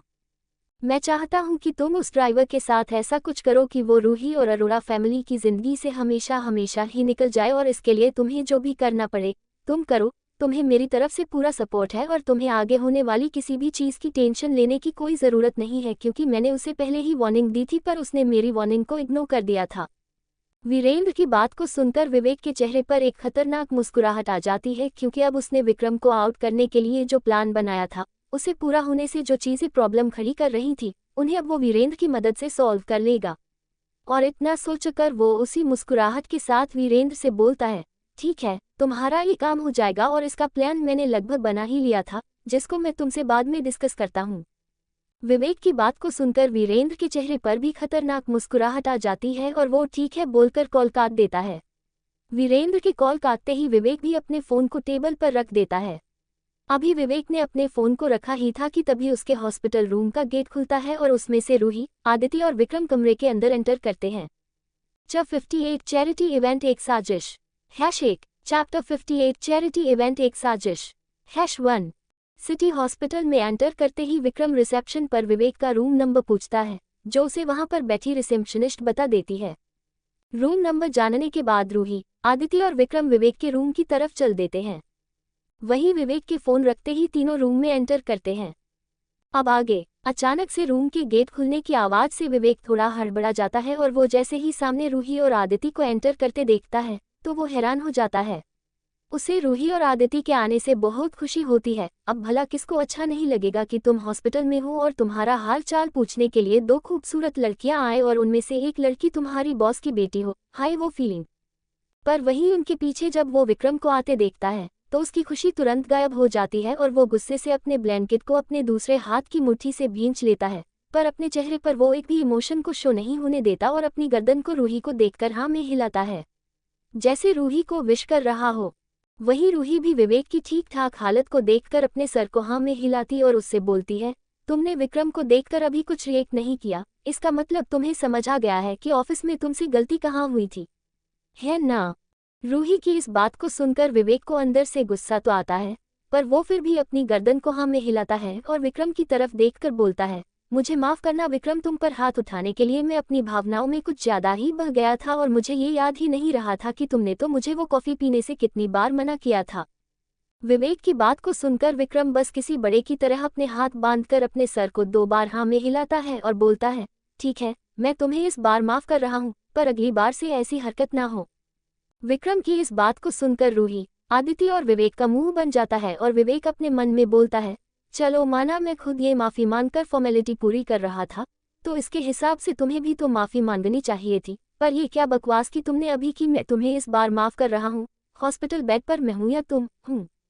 वहीं रूही और आदिति विक्रम के इस जवाब पर अपने मन में एक साथ बोलती हैं, बेशर्म। और फिर रूही को विक्रम के इस जवाब से ये एहसास होता है कि विक्रम को यहाँ से हमें जल्दी लेकर जाना पड़ेगा, वरना विक्रम के इस तरह के जवाबों को सुनकर विवेक फिर गुस्सा हो जाएगा, जिससे अभी की सिचुएशन और भी ज्यादा बिगड़ सकती है। ये एहसास होते ही रूही आदिति के हाथ में पकड़ी फ्रूट बास्केट और फूलों को विवेक को देती है और उसे जल्दी ठीक होकर ऑफिस ज्वाइन करने का बोलकर विक्रम और आदिति को वहां से लेकर उस रूम से चली जाती है और रूही के इन फ्रूट्स को विवेक एक्सेप्ट कर लेता है। पहले तो वो रूही और आदिति के इतना जल्दी यहाँ जाने से वो दुखी था, पर जैसे ही वो उनके साथ विक्रम को भी जाते देखता है तो वो दुख खुशी में बदल जाता है। वहीं रूही और आदिति के साथ रूम से बाहर जाते हुए विक्रम अपने मन में अफसोस जताते हुए बोलता है, हम फूल और फ्रूट्स वेस्ट हो गए। शायद विक्रम की विवेक के बारे में इस सोच से आप लोग समझ ही गए होंगे कि क्यों रूही विक्रम को विवेक के कमरे में ज्यादा देर रुकने देने के लिए तैयार नहीं थी। कुछ देर चलने के बाद तीनों हॉस्पिटल से बाहर आकर अपनी कार के पास पहुंच जाते हैं और कार में बैठकर तीनों रूही के घर के लिए निकल जाते हैं। फिर लगभग हर दिन ही तीनों का यही रूटीन बन गया था, ऑफिस से घर और घर से ऑफिस। इस बीच रूही और आदिति ने अपने आप को ऑफिस के हिसाब से अच्छी तरह ढाल लिया था और अब विवेक के कुछ दिन ऑफिस न आने पर रूही ने खुद ही आदिति की मदद और विवेक के गाइडेंस से मीटिंग्स हैंडल करनी शुरू कर दी थी, और जिस वजह से आदिति भी बहुत बिजी हो गई थी क्योंकि इन सभी मीटिंग्स को उसे ही शेड्यूल करना पड़ता था और ये डिसाइड करना पड़ता था कि कौन से प्रोजेक्ट कंपनी को लेने चाहिए। इन सब में भी उसे रूही की मदद करनी पड़ती थी और इन सब में विक्रम दोनों के स्ट्रेस, खाने पीने और प्रोटेक्शन का ध्यान रखता था। विक्रम जहां तक हो सके दोनों लड़कियों को घर का कोई काम नहीं करने देता था ताकि दोनों को ज़्यादा से ज़्यादा आराम मिल सके। और इसी बीच एक दिन जब विक्रम, रूही और आदिति को शाम को ऑफिस खत्म होने के बाद कार से घर पहुंचते हैं तो उन्हें उनकी काम वाली जो कुछ घंटे के लिए ही घर को साफ करने आती थी, घर के बाहर ही उनका इंतजार करते हुए नजर आती है। उसको घर के बाहर ऐसे खड़े देखकर सभी कार में से बाहर निकलते हैं और रूही सबसे पहले चल के उस मेड के पास जाती है और थोड़ी चिंता के साथ बोलती है, नीलम तुम यहाँ ऐसे इस वक्त घर के बाहर, सब ठीक तो है ना? अगर कोई प्रॉब्लम है तो बताओ मुझे, मैं जहाँ तक हो सके तुम्हारी मदद करने की कोशिश करूंगी।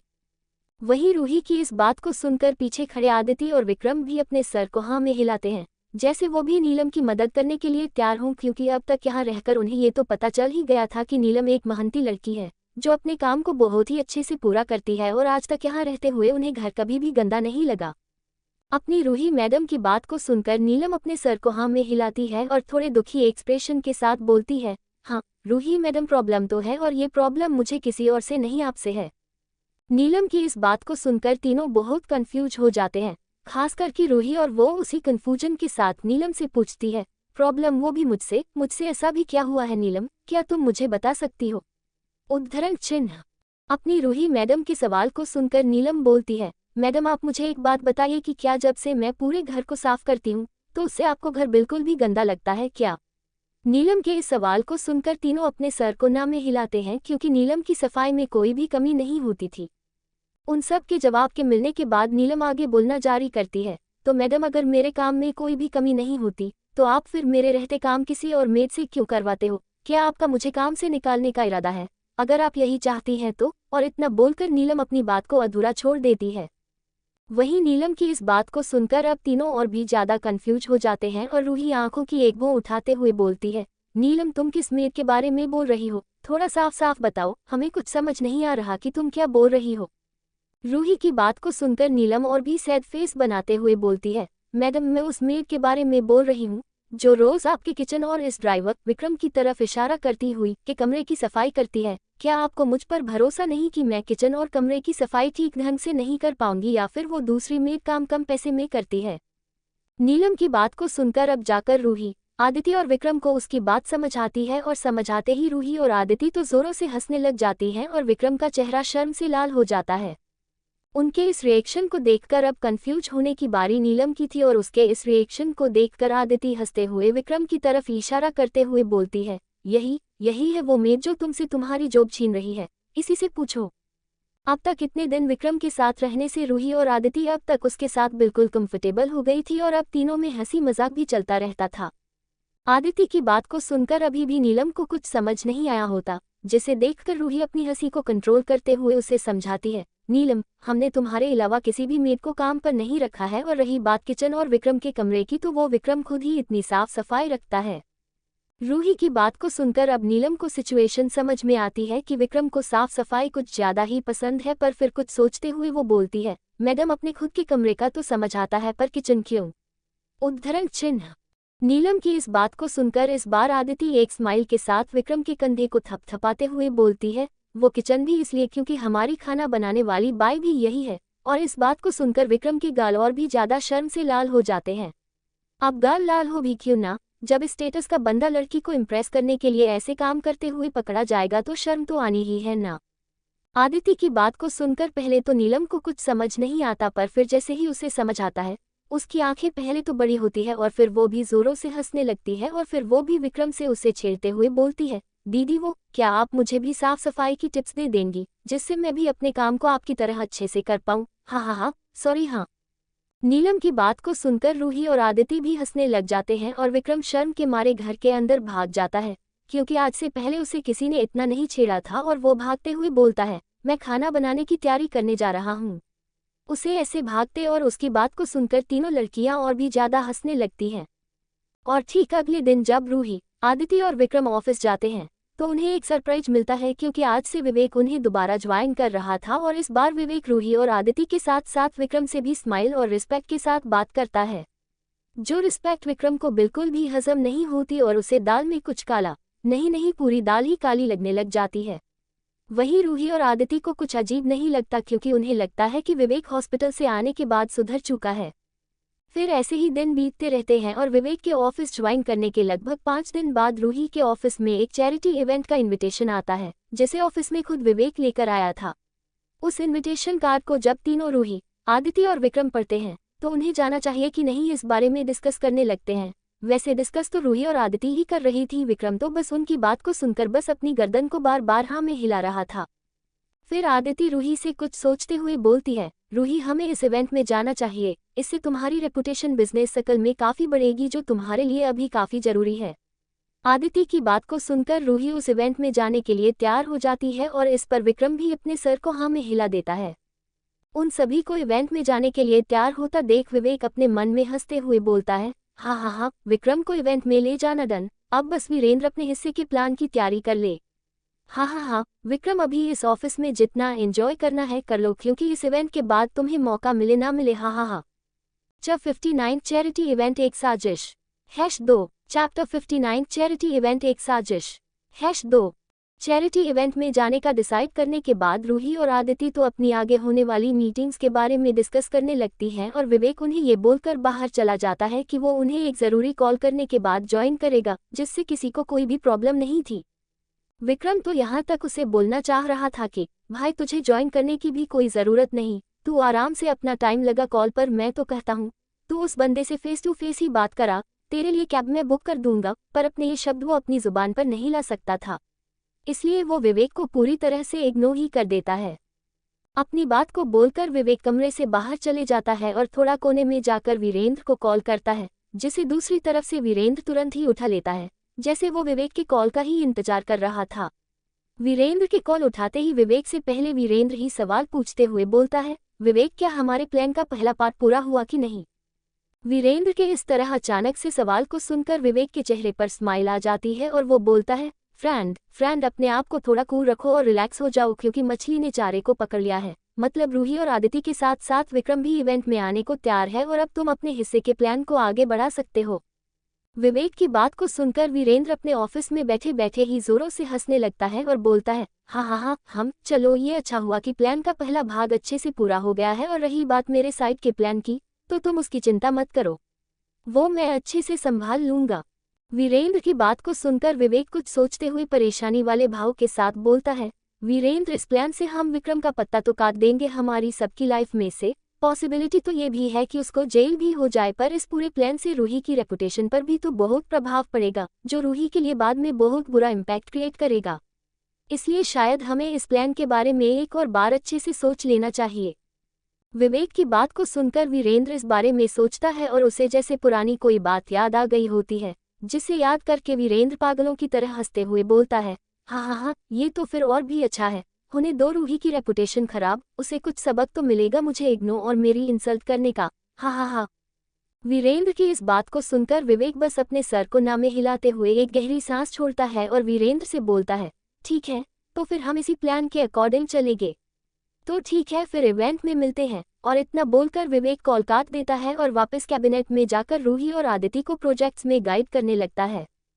ठीक इसी वक्त इस चैरिटी इवेंट का इनविटेशन सिटी एम में अरोड़ा मेंशन भी पहुंचता है और लकीली इस वक्त सभी लोग घर पर ही थे क्योंकि आज अर्जुन जी को भी ऑफिस में कोई काम नहीं था और राजेश जी उनके असिस्टेंट को भी कोई काम नहीं था और आज तो उनकी वाइफ यानी आदिति की मम्मी स्वाति गुप्ता जी भी अरोड़ा मेंशन में सबके साथ थी। तभी जब एक गार्ड इस इन्विटेशन को लेकर मेंशन में एंटर करता है तो तब स्वाति जी रजनी जी के साथ बातें कर रही थी और राजेश जी, राहुल और अर्जुन जी भी आपस में कुछ डिस्कस कर रहे थे। और जैसे ही वो सब एक गार्ड को एक लिफाफे के साथ घर में एंटर करते हुए देखते हैं तो वैसे ही उन सभी का ध्यान उस गार्ड पर चला जाता है। सबका ध्यान अपनी तरफ महसूस करके वो गार्ड जल्दी से उस इन्विटेशन वाले लिफाफे को अर्जुन जी को दे देता है और विश करके वहां से जल्दी से चला जाता है। शायद गार्ड काफी शर्मिला किस्म का था। अब अर्जुन जी के हाथ में उस लिफाफे को देखकर सबका ध्यान उनकी तरफ हो जाता है जिसके कारण वो जल्दी से लिफाफे को फाड़ते हैं और उसमें रखे इनविटेशन कार्ड को बाहर निकालते हैं और उसे पढ़ने के बाद वो उन सबको उसके बारे में बताते हैं कि ये सिटी में हो रहे एक चैरिटी इवेंट का इनविटेशन कार्ड है और इसमें हमें ज्वाइन करने के लिए इन्वाइट किया गया है। अर्जुन जी की बात को सुनकर सभी अपनी गर्दन को समझ के साथ हाँ में हिलाते हैं, पर फिर रजनी जी कुछ कंफ्यूजन के साथ बोलती हैं, अगर ये इवेंट सिटी में है तो ये हमें सिटी एम क्यों भेजा गया है? इसे ज्वाइन करने के लिए तो हमें स्पेशली सिटी ए जाना पड़ेगा, है ना? जो अभी रजनी जी ने अपनी बात को खत्म भी नहीं किया था कि अर्जुन जी उनकी बात को काटते हुए बोलते हैं, नहीं, हमें इस चैरिटी इवेंट को ज्वाइन करने के लिए सिटी ए में जाने की कोई ज़रूरत नहीं है, क्योंकि इस चैरिटी इवेंट की संस्था को बीमारी के पेशेंट्स के इलाज के लिए काफ़ी बड़ी डोनेशन की ज़रूरत है। इसलिए इन्होंने अपने इस इवेंट के इनविटेशन कार्ड्स को अलग अलग शहरों की अमीर फैमिलीज और बड़ी कंपनियों के मालिक के पास भेजा है और उन्होंने इस चैरिटी इवेंट को ऑफलाइन के साथ साथ ऑनलाइन भी सेटल किया हुआ है, जिसके चलते कोई भी किसी भी शहर से इसे इन्विटेशन कार्ड की मदद से ज्वाइन करके इसमें चैरिटी कर सकता है। अर्जुन जी की इस बात को सभी लोग समझ जाते हैं और इस इवेंट को घर बैठे ही ऑनलाइन ज्वाइन करने का तय कर लेते हैं। वहीं ये इनविटेशन विक्रम की वेदा फैमिली के पास भी जाता है और वो भी इस इवेंट को ऑनलाइन ज्वाइन करने का तय कर लेते हैं। चैरिटी इवेंट वाले दिन डेनिक्स हॉल सिटी ए का सबसे बड़ा हॉल जो इस बड़े चैरिटी इवेंट के लिए बुक किया गया है, पर लगभग दोपहर 4 बजे रूही, आदिति और विक्रम एक साथ अपनी कार से इस जगह पर पहुंचते हैं और ठीक इनके बाद एक कार और आकर रुकती है और उसमें से विवेक नीचे उतरता है। विवेक की कार से नीचे उतरते ही रूही और आदिति भी कार से नीचे उतरती हैं। उनके उतरते ही विक्रम और विवेक की कार का ड्राइवर उनकी कार को हॉल की पार्किंग में पार्क करने के लिए जाने लगते हैं। सबसे पहले विवेक का ड्राइवर कार को लेकर आगे बढ़ता है और जैसे ही विक्रम उसके पीछे जाने लगता है तो आदिति उसके पास आकर उसे रोकते हुए बोलती है, विक्रम हम हॉल में जा रहे हैं, तुम भी कार पार्क करके अंदर आ जाना। जिसको सुनकर विक्रम बस अपने सर को हाँ में हिला देता है और वहां से कार लेकर निकल जाता है। विक्रम के वहां से जाते ही विवेक रूही और आदिति को लेकर हॉल के अंदर अपने इनविटेशन कार्ड को दिखाकर एंटर कर जाते हैं। वहीं जब कार को पार्क करने के बाद विक्रम हॉल में एंटर करने लगता है तो उसे गेट के 2 सिक्योरिटी गार्ड्स अंदर जाने से रोक देते हैं। जब विक्रम उनसे इस चीज की वजह पूछता है तो वो गार्ड्स विक्रम से बोलते हैं, हॉल में ड्राइवर्स एंटर नहीं कर सकते। 60 चैरिटी इवेंट एक साजिश #3 चैप्टर 60 चैरिटी इवेंट एक साजिश #3। जब विक्रम कार को हॉल की पार्किंग में लगाकर हॉल में एंटर करने की कोशिश करता है तो उसे गेट के गार्ड एंटर करने से रोक देते हैं और जब विक्रम इस चीज का कारण पूछता है तो वो गार्ड्स तुरंत ही उसे चेहरे पर चिढ़ने वाले एक्सप्रेशन के साथ जवाब देते हैं, इस हॉल में ड्राइवर्स एंटर नहीं कर सकते। उन गार्ड्स की बात को सुनकर विक्रम अपने कपड़ों की तरफ देखता है और धीरे से अपने मन में बोलता है, ओहो, मैं ये यूनिफॉर्म उतारना फिर भूल गया। और इतना बोलकर विक्रम अपने कपड़ों को बदलने के लिए वापस अपनी कार की तरफ चले जाता है और कुछ देर बाद वो अपने हैंडसम लुक के साथ ब्लैक सूट पहने आता है और जैसे ही वो दोबारा एंटर करने लगता है तो गार्ड्स उसे दोबारा रोक देते हैं और ये बात विक्रम को और भी ज्यादा कंफ्यूज कर है कि अब इन्होंने मुझे क्यों अंदर जाने से रोका। उद्धरण चिन्ह। अभी वो इस चीज से कंफ्यूज हो ही रहा था कि उसका ध्यान पास के टेबल पर पड़े इनविटेशन कार्ड्स पर जाता है, जिसे देखकर उसे समझ आता है कि ओह, तो इन गार्ड्स ने मुझे मेरा इनविटेशन कार्ड चेक करने के लिए रोका है, पर वो तो मेरे पास है ही नहीं, क्योंकि वो तो अभी रूही के पास है। और इतना सोचकर विक्रम उन गार्ड्स को ये समझाते हुए बोलता है, वो अभी मेरे पास इस इवेंट का इनविटेशन कार्ड नहीं है, क्योंकि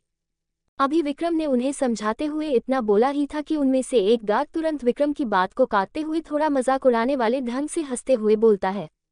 हाँ, तुझ जैसे ड्राइवर के पास इनविटेशन कार्ड हो भी नहीं सकता, और तुझे क्या लगा तू ऐसे कपड़े बदल कर आ जाएगा तो क्या हम तुझे पहचान नहीं पाएंगे? और इस गार्ड की बात को सुनकर तुरंत पास में खड़ा गार्ड हंसते हुए आगे बोलता है, हाँ, सही कहा, ओ ड्राइवर, अब यहाँ से चले जाओ क्योंकि ये जगह तुम्हारी औकात से बाहर है, वरना अगर तुम खुद से नहीं जा सकते तो हमें तुम्हें यहाँ से धक्के मारकर निकालने में कोई भी प्रॉब्लम नहीं होगी। उन गार्ड्स की इन घटिया बातों को सुनकर विक्रम को बहुत गुस्सा आता है और वो अपने मन में हंसते हुए बोलता है, हाँ, क्या बोला, मेरी औकात नहीं है? अगर इस जगह पर जाने की औकात अगर मेरी नहीं तो किसी की भी नहीं है। मैं चाहूँ तो ये पूरा हॉल खड़े खड़े तुम्हारे साथ खरीद सकता हूँ, पर मैं ऐसा नहीं करूँगा और तुम लोगों को तुम्हारे तरीके से जवाब दूंगा। और इतना सोचकर विक्रम अपने चेहरे पर एक स्माइल लिए वहाँ से चले जाता है। फिर कुछ देर बाद विक्रम फिर से उस हॉल की एंट्रेंस के पास आता है, पर इस बार फिर विक्रम ने अपनी ड्राइवर वाली यूनिफॉर्म ही पहनी हुई होती है, जिसे देखकर उन गार्ड्स की आंखें छोटी छोटी हो जाती हैं और वो इस बार फिर विक्रम को रोकते हुए गुस्से से बोलते हैं,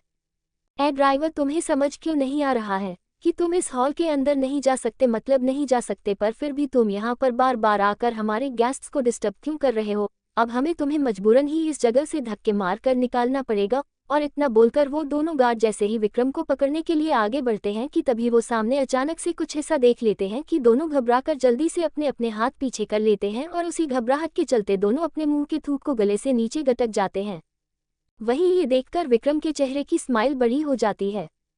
असल में हुआ ये था कि जैसे ही विक्रम अपनी तरफ उन गार्ड्स को बढ़ते हुए देखता है तो वो जल्दी से अपनी जेब में से अपना आईडी कार्ड निकाल कर उनके सामने कर देता है, जिसमें उन गार्ड्स ने विक्रम की शक्ल और उसके नाम में लगे वेदा सरनेम को अच्छे तरीके से पढ़ लिया था, जिससे उनकी अभी ये हालत थी क्योंकि उन्हें याद आ जाता है कि ये कौन सा वेदा सरनेम है जिनको उनके मालिक ने स्पेशली इनविटेशन कार्ड भेजा था और उन्हें और उनके साथियों को अच्छे से समझाया था कि अगर वो इन सभी बड़ी फैमिली के लोगों में से किसी से भी मिलते हैं तो उन्हें उनका अच्छे से स्वागत करना है। और वो अभी क्या कर रहे थे ये सोचकर ही उन्हें डर लग रहा था कि अगर उनके बॉस को इस बारे में पता लगा तो उनके साथ क्या होगा। वहीं फिर विक्रम उनसे स्माइल करते हुए बोलता है, तो क्या मैं अब अंदर जाने के काबिल हूँ कि नहीं, या मुझे भी इनविटेशन की ज़रूरत पड़ेगी? और इतना बोलकर वो अपने मन में सोचता है, इनके एक्सप्रेशन को देखकर तो ऐसा लग रहा है कि इन्होंने मुझे पहचान लिया है और अब ये मुझे शायद बिना इनविटेशन के जाने दें। वहीं विक्रम की इस बात को सुनकर वो गार्ड्स जल्दी से अपने सर को तुरंत ना में हिलाते हुए बोलते हैं, नहीं सर, आपको हमें इनविटेशन दिखाने की कोई ज़रूरत नहीं है, आप अंदर जा सकते हैं। और वो अपने मन में बोलते हैं, कोई पागल ही होगा जो इनसे इनका इनविटेशन देखने को मांगेगा, क्योंकि इनकी फैमिली को खुद हमारे बॉस ने पर्सनली इनविटेशन कार्ड भेजा था।